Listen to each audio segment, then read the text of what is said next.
Alright, I'm Derek Price, and I did my research study on chronic traumatic encephalopathy, which is otherwise known as CTE.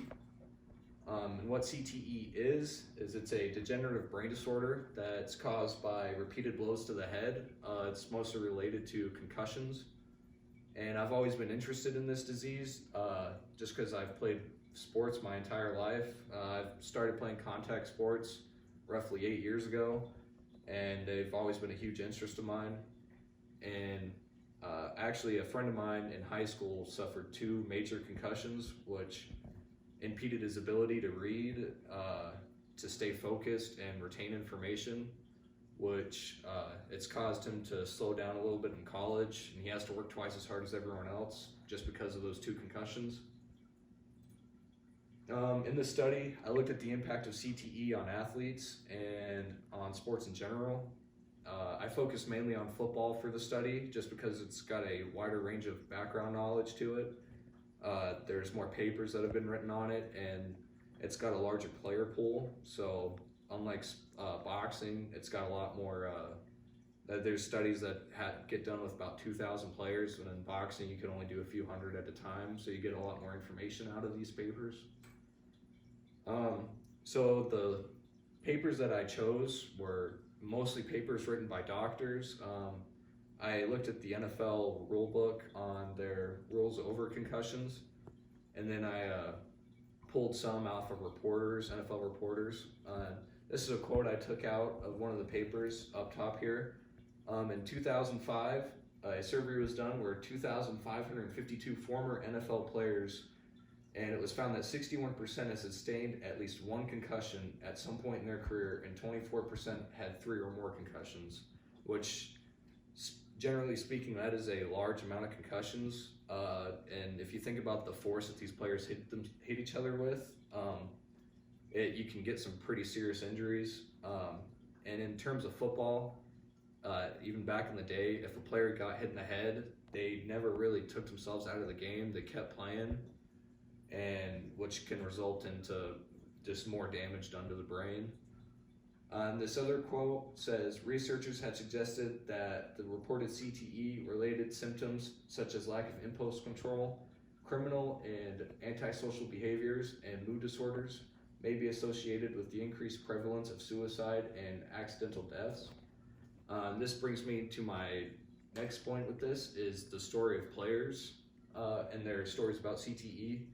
And first off here, Aaron Hernandez, which is a widely popular story when it comes to CTE just because of how recent it was. He was charged with murdering a person and put in prison. And at the age of 27 years old, he wound up committing suicide in his cell. And after the autopsy was done, it was revealed that he had stage 4 CTE, which in relations, his brain was about the same as that of an 80-year-old man with dementia. Then here on the right is Junior Seau, who is a Hall of Fame linebacker. He played for the Dolphins and the Patriots. He wound up committing suicide at the age of 43, and he shot himself in the chest and wrote a note saying, please study my brain. And when they wound up doing it, they found that he had CTE, which was it kind of opened the eyes of a lot of people just because he was a really respected player among everyone, and his death came out of nowhere for a lot of people. So my analysis, CTE is changing the world of sports, and over the past 5 years, we have seen an increase in the safety concerns of athletes. I see this as I was a Little League baseball coach for a little while, and I saw a huge number of kids coming to play baseball. And through talking with these kids, they didn't want any part in contact sports like football or things like that, just because their parents are stressing not getting hit in the head and just the safety of the sport in general. But the NFL is leading the way on research for CTE in an attempt to keep athletes in the present and future safe. So this has come through with new helmets, new shoulder pads, things like that, to decrease the amount of damage done to the body. In conclusion, professional sports are changing and applying new rules. You see the NFL, they have concussion protocols now where if a player takes a serious hit, they have to come out of the game and they can't go back into the game until a medical professional has checked them and made sure they're okay. And in my personal opinion, I say that we should let middle school and high schoolers continue playing contact sports, because that's another big issue that's going around there, is that they don't want middle schoolers and high schoolers playing contact sports. But I believe we should start teaching people at a young age about concussions and things like that, because I had never really heard about the severity of concussions until I was a freshman in high school. So and teach them things like this here, like proper tackling technique as shown above right here, instead of tackling like this below where it's helmet to helmet contact and they're using the crown of their helmets. And so a discussion question I have for my 2 audience members here. With knowledge of CTE, would you be comfortable in allowing your child to play a contact sport? I am a mom of 2 teenagers, and I have an 18-year-old senior who's played several contact sports throughout middle school and high school. And then I also have a daughter who is a teenager who has also been involved in non-contact sports. So would I be comfortable allowing my child to play a contact sport?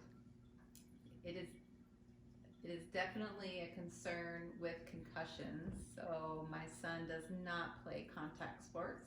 He is a runner, but that's actually was just a decision that I made once he got into high school, that he no longer played contact sports. As far as my daughter is concerned, unfortunately she has had a concussion, and it was from a cheerleading accident. So I think this kind of plays in well here, talking about football and other sports that you don't necessarily think of a contact sport like cheerleading, but yet concussions also happen as well. So none of one of my children play contact sports, and I don't think I would be comfortable allowing them to play. But in the same view too, concussions can still happen in non-contact sports as well. But no, I think I would answer I would not be comfortable. Not in high school. I did allow them to play contact sports in middle school, but I don't think I would be comfortable allowing them to play in high school. That's kind of what my thing is, like teaching them the proper tackling behaviors, because kids like to idolize like big star players, and a lot of these players, in my opinion, play recklessly. You can take like the Pro Bowl safety Jamal Adams from the New York Jets. It's kind of glorified that he hits people hard, and he even came out with a quote that said, "If I had a perfect place to die, it'd be on the field." So it's just something to think about. And then, what do you think the future holds for contact sports? Ooh, and I think that's part of the concern is that we have as parents, is just the proper hitting techniques or the proper contact for some of these sports, with concussions being something that's making the headlines right now, and concussion screenings that I know are going on with the athletes. I think the awareness is there, but I'm not sure, and maybe I'm sure every area is different, but I'm not sure here in our area that the proper technique is being taught. So as far as the future holds for contact sports, I think it's become, because of the awareness, I think they're kind of seen as being more dangerous and lifelong things that can happen from a concussion. So I think either they're going to have to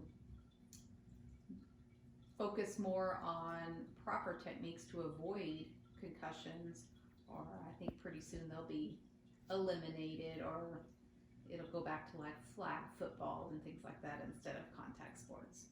Yeah, and that's kind of something that I personally would like to avoid, just because I've grown up